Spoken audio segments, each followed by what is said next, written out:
What's up, everybody? My name's Bryan Drake here on the Dice Tower. Question of the day for this review. What is the number 1 game that you feel like you've got your engine built and all of a sudden the game just stops? It ends, right? You want to do more. What's the number 1 game you can think of that happens in, right? Today we're taking a look at a game, though, called The Colonists. It's all about engine building. It's all about strategy and worker placement, kind of, and epic.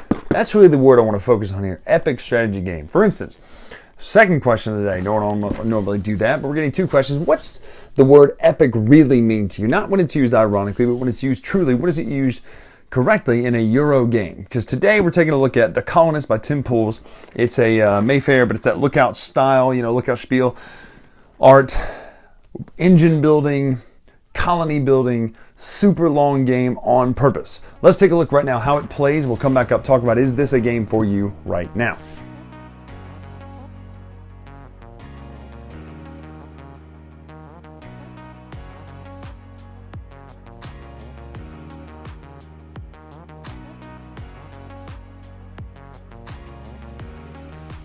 So, here's The Colonists. Let's see what's in this massive game here. But to be honest with you, I like that camera effect so much that there's this much stuff that didn't get into that scene because I couldn't fit it onto the board to where it would balance quite correctly. That's right. Look at this massive, just humongous amount of stuff that comes in this game. There's a reason it calls it the epic strategy game, but let's straighten this up just a little bit right here. Much better. So you'll notice this still looks like a hot mess up here, but these are actually shared workers that you're going to share. They're not player color. They're done by type of worker. So some are merchants, some are, I don't remember the names of them, but some of them are farmers, merchants, and whatever the top level ones are called. They're the strongest, the red ones. So it goes green, yellow, red. These are the basic resources. There's going to be 2 more that are used as well, but they won't be used till later eras. The first thing you have to do is figure out how many eras you're going to play. There are 4 that you can play to play the full epic version. You also have your own player board here. Everybody starts with 3 tools, plus anytime you see this symbol with the, it's kind of hard to see, but anytime you see the symbol with the arrow with the circle, it means that at the end of each year, which is over here, it's tracked this way, you'll get anything that produces. So you're going to take 3 actions in the summer, then you're going to take 3 actions in the winter. That's the end of the year. You'll also notice that the market card here shows what the market action does. I'll explain that in just a minute. This is where you have areas you can build. You cannot build in this darker area until you unlock something that allows you to do, typically in the 4th era of the game. You don't have to feed workers, but you do have to feed, you don't have to feed farmers, excuse me, you'll have to feed merchants and whatever those last guys, craftsmen, I can't remember their name, but you will have to feed them later. This is the chart for who takes what and what you have to feed. You can store your tools and money here. There's no limit to that. There is a limit, however, to any of these resources. So you notice they're square shaped. Some people might say, well, aren't they look a little nicer? They're square shaped because all of the things you put them in are square shaped. So currently you can store 3 resources in your storage, 1 in your warehouse. Anytime you spend to do an action, it has to come from a place of storage. Now there are ways to increase your storage by getting these later on in the game, and I'll explain to you. Basically, these are a little bit stronger. You wouldn't get them till later because they require a yellow worker. But this is a storage space that allows you to hold 5 things on it. It is not active though until you put a worker on it. Once this worker is active, you'll have to pay his sustenance cost. So this one would be 1 food. And then at the end of every year, you're going to have to pay that sustenance cost again, unless he's homeless. And once he's unless he's unemployed. If he's unemployed, just sitting over here on his building, it would be a yellow one that looks like the farm. He would then not have to pay that cost. And that's actually how you get around not being able to pay at the end of the year. Is you'll have to send some people back to their homes if you have to. If he's here, he's employed, and you get these 5 storage spaces. There are more that contain 9. There's some that contain 3. But it's just ways to keep more things. But again, remember, you cannot spend things out of your warehouse or out of what's called a buffer zone, which we'll talk about in just a minute. You can only spend them out of storage. So you can rearrange your items between warehouse, storage, and buffer zones in a specific order, specific way, and at specific times. You can do them before actions and after actions, but not in the middle of actions. And typically the way that looks like is that buffer zones, that's what these are, can go to storage or warehouse. Warehouse can go to storage, storage can go to warehouse, but you can never transfer items back to a buffer zone. Basically what that means is there are buildings that produce and I'll show you here, there are buildings that produce clay. They're buildings that produce food. So this is the hunting lodge here. This hunting lodge, at the end of every year, if it has a worker on it, so if it has a farmer there, it will produce one food every year. So that food can either just stay here for the year, or you can move it over sometime during the year to take advantage of it. But if this is full at the end of the year, obviously it won't produce more. It can only hold one production amount. A couple of other things that are out here right now. You have the these are cards that you'll get to use. They're basically just little perks and little extra actions that you could potentially take by going to certain spaces on the board. You get them by going to certain spaces. You said, but wait, where's the board? I wanted to show you this first, just so I can give you an idea of what's going to be happening in the game. This, however, is the actual board, and it is small right now, but it will continue to grow out massively over the next 4 eras. So the first era, when you started, it looks like this, and I'll show you. You have one pawn. It starts on a market. In a 2-player game, you could do it like this. This is you, this is the other player. On your turn, you're going to take 3 actions. Now that would be moving to a space. Here's the rule though, when you move to a space, you must be able to do its action. You say, well, what if I get trapped out here and I can't go to one of these actions? You can always teleport to a market. So if you're stuck here and you can't do any of the actions around it, you can always go to the market. The market's action is based on this card. So whatever this card says for the year is what you can do. So currently, you can trade in a food for a coin, 2 wood for a coin. You can just get straight to clay, or a builder action to build the storage shed, which those are those 2 storage sheds I was telling you about. 1 tool and 2 wood. A couple things about the different types of spaces, because this is a good representation of the types of spaces out here. There are straight resource spaces that just give you resources for going there. There are builder spaces, which are types of buildings that you can build by going to that space. So for instance, this is a farm. This is how you get more green people. It's 1 tool and 1 wood gets you a farm. If you own a farm, they're worth the coins listed on them. So at the end of the game, you're playing for coins, for money. So notice that this building's worth 3. If you build a hunting lodge, you technically will get 3 points at the end of the game. So these are the different builder buildings. The cost listed for the type of building is on the builder building. So for a hunting lodge, it's 3 tools, 2 wood, and 1 clay. The library is 1 tool, 1 wood, and 1 plank. Planks are upgraded versions of wood, and the way you do that is you would go to the joiner, spend 2 wood to get 1 plank. There's one massively important thing I'm leaving out, and I'll tell you about it in just a second. Before we get there, the librarian gives you a coin and draws 2 cards. The developer gives you 2 tools and lets you play a card. Head official gives you a clay and makes you first player. Obviously, first player is important for a couple different reasons. It means you go first, but also in the game, every single era, there's going to be a stack of tiles sitting here that you're going to add to the board. There are 3 of them. You get to see them the round before you place them, so you'll have an idea of where you want to put them. Then the first player will add to the board until the board again builds out over every single year for 4 eras. So that's 20 more tiles, I believe that. I'm sorry, no, that's more than that. I think it's, what is that, 60 tiles? It's a lot of tiles. Yeah, it's a whole lot of tiles. I think it's 60 tiles that get put out there because it's 15 times 4. Once those are out there, you continue playing around, play till the end of the era. Once the era is over, you'll just scrap any of the level 1 cards that are over here, change the market to level era 2 markets, change these cards to era 2 markets, to era 2 cards, and then you just kind of continue to do the same thing. Now, the one important thing that I left out, which is why the game is called the Colonists, is this building here, the Diplomat. Any good Euro game has some things that break the rules in your favor every once in a while, and this game does it in spades. At the beginning of the game, you're going to start with 4 colonies active in the game. So you have the labor colony, the altruist colony, the trader colony, the alchemist colony, the envoy colony, the lord colony, the storekeeper colony, the industrious colony, and the scholar colony.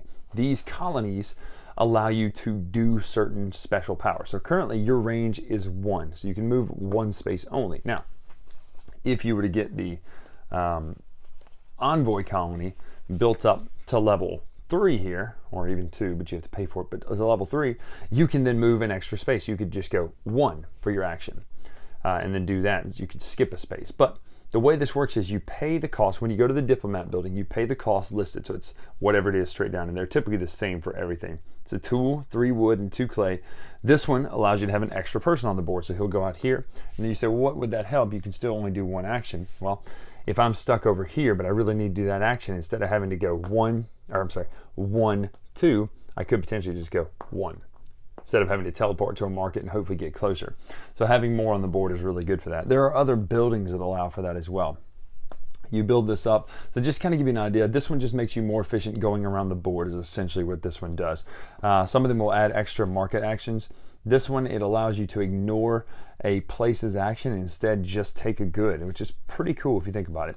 The storekeeper colony allows you to have more store, like your basic storage is increased and all the storage sheds and warehouses are increased as well. The industrialist allows you to just convert things at the beginning of the production phase. Scholar colony allows you to just get more cards typically. The laborer colony allows you to put yellow workers on green houses and green workers on yellow houses, exactly, and then red workers on yellow houses. All this sort of stuff. It lets you just kind of manipulate what types of buildings you need to have out there to hold these workers. Altruist colony allows you to get charity and more stuff. Trader colony is probably my favorite. It allows you as an extra market action. So in addition to the things you can already do at the market, you can go to a market and then you can trade 1 for 1 at level 1 on these goods. You can do the better goods, planks to bricks 1 to 1, or you can trade a plank in for 2 wood or 2 wood into 1 plank instead of having to go to the joiner or the clay one. When you get it further up, it allows you to get these even better goods, and then again 2 to 1 for that and 1 to 3 for that. Now some of them have broken arrows. For instance, you could not trade 3 wood to get one of these goods. It only works in reverse, just so you notice that.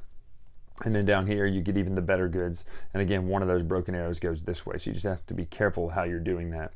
But that is the trader colony. The alchemist colony is kind of similar. When you gain wood, you can take clay instead. When you gain planks, you can take bricks instead.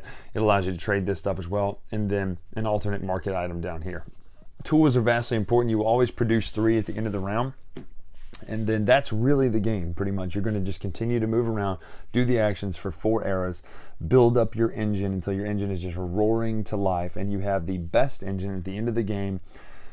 Whoever has the most points wins. It's pretty simple, but obviously at the end of this is going to be built out completely. You're going to have workers everywhere on here. You're going to have buildings that give you points, that give you coins every round. You're going to have buildings, hopefully, in your engine that will give you clothing, because you have to have clothing to sustain the guys in red. You're going to hopefully have ones that build you food as well as resources to where you don't have to rely on the ones on the board. So it's a game all about engine building, and that's how the game plays, just top to bottom. You're going to do exactly what I just said, rinse and repeat. This will all be filled out. You're going to have some great points and have a really good time playing this one.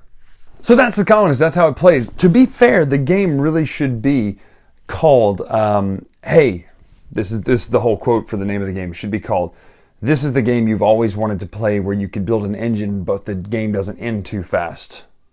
The game. Because that's really what it is. At the end of the day, this game really, really is all about building an engine and hoping it works successfully so that you can have the most efficient, best colony at the end of the game, at the end of 4 eras. Now, I really recommend playing all 4 eras, to be fair. The full game is so much more complete because you do feel like, man, there's so much I want to do in my colony, and I hope I get to do it, right? Here's the funny thing about it, though, as we're talking about gameplay here. As far as the gameplay itself goes, I love the idea of you take 3 actions, it's someone else's turn, they take 3 actions, half year, right? That's good because it keeps the game moving. There's nothing that really slows down this game at all. It just kind of clips along at a good pace, and that's the one thing I love, because it is a long game. I think at the end of the day, we counted up, it's 4 eras, 10 turns, that's 40 times 3. You get 120 actions in this game. It's a long game when done all the way out to all 4 eras. But the funny thing about it is, even with all those actions, even with all that engine building, there are still times where you're like, I just need one more turn. I just need one more. Because at the end of the day, that's really what engine building is. It never finishes. But the thing I absolutely love about, let me just go ahead and say this ahead of time. I loved this game. Didn't just like it, I loved this game. It's one of my favorite Euro engine building games of all time. Now, obviously the detractor is that it is a very long game, but it's purposely very long. You're meant to take the time to play this game. So what Carl and I do when we play this, we just leave it on the table and leave it out over 2 days. Typically, we'll play the first half and then the second half, or 3 eras and then 1, because the first era and second era are like that. They're so fast because there's not that many actions out on the board, right? You only are choosing between a few things, and you're not really upgrading a ton of things into other things yet. But once you start moving it further and further into the 4th era, it slows down a little bit, but not a ton, right? Let's talk about gameplay things that I absolutely love about this. I love the fact that it really allows you to build an engine that provides sustenance for your people. It provides the building materials that you need to where you don't even have to go to the spaces on the board. But let's talk about the kicker that really makes it shine is the fact that there are 4 random colonies dealt out every time you play this game, with an inclusion of a 5th one later on. These colonies that you can build a embassy on, or with, I should say, they are game breaking. They change the rules of the base game in very good ways. For instance, the trader colony is probably my favorite because it allows you to go to the market and then you can just trade goods for any other type of good, meaning you never really have to go to the joinery or the clay one that takes clay and turns into bricks if you play your cards right. It is so well done, the way that these colonies interact with the base game and how it changes the game. I say base game, it's part of the base game, but what I mean is the base rules. It changes the base rules on purpose, and having that little spicy difference each time. There are 9 colonies to choose from. In a game, you're going to use 5, so the combinations are pretty big what you could end up with in this game. So I really love the different combinations that this could end up with, so it's really fun in that sense. But the Colonist, let's talk about looks. It has that nice Euro look of kind of an upscale, that kind of look of a Rosenberg type game where it looks pretty on the board, it looks interesting, it doesn't look bored. The chits are just square chits with the resources on it, and some of the colors are kind of similar, so it does make that a little bit difficult at times, but it fits on your board really nicely and it fits on the pieces really nicely, so I love that. My one major gripe is the pawns that you use look like sorry pieces from the early 70s, so I don't know what's up with that. I don't know why we picked that. Again, it's just, a wood piece among all these other pieces of content. I understand that. But I say all that to say this. The gameplay, this is a very solid game, even though it is an epic strategy game. It's a very solid game. It's well thought out. I don't think you could have done the game as tightly in a shorter amount of time. I feel like when you play the one era, it's kind of missing that feel of, well, this first era is really setting me up for later. The first era really sets you up for second and third eras, and then those second and third eras will really set you up in the 4th era to be ready to get the most points you need. And seeing that work so well in the Colonists is why it's one of my favorite games of all time. It's very, very, very good. Now, will we see more about the Colonists? I don't know. I don't know how well it did. I don't know how it sold because this is an older game now. It's about 6 to 8 months to a year old now. I don't know. I would love to see more. I would love to see just variant colonies come out that kind of tweak the rules a little bit. But so well thought out, so well done. I love the idea that the board builds and expands and changes. Every time you play, the game is going to be different because you're not worker placement, you're worker moving. And I think that's a really cool aspect. Teleporting to the markets is great. Changing market actions is great. I can't say enough good things about this game. If you like Euros, especially engine building Euros, this is the top cream of the crop of that. So go check out The Colonists by Tim Pools. It is a fantastic game. It's one of my favorite. And if you like Euros, you're going to love this game. Hands down. It's just, again, time is the only restraint. If you can afford the time, let it sit on the table, whatever, play this game. It's fantastic.